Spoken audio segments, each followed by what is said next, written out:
In the rolling hills of central Kenya, tea pickers work in the heat of the day.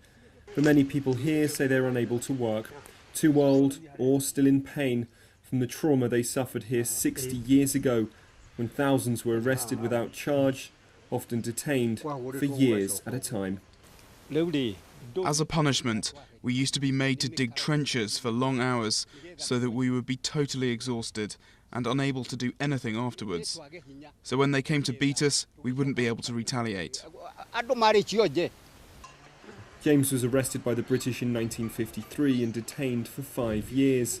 The crackdown was the colonial power's response to a group of fighters, known as the Mau Mau, who took up arms to fight for independence, hiding in the nearby forest. It wasn't just innocent men detained, but women and children too. We were beaten and we never got to even wash or clean ourselves for all those years. Our female friends on the outside tried to bring us some things. They took pity on us. The colonial guys didn't bother with us. They didn't give us any water. Hundreds, if not thousands, died in the camps. So now the survivors want an apology and compensation.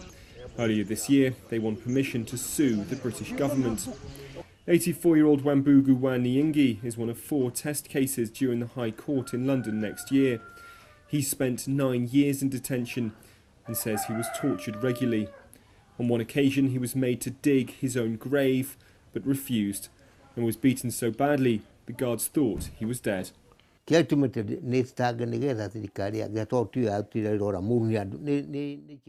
like for the British government to compensate us so that we don't see a devil in every white person we see, so that we can forget about all the beatings and move on. If we get compensation, our lives would be much better.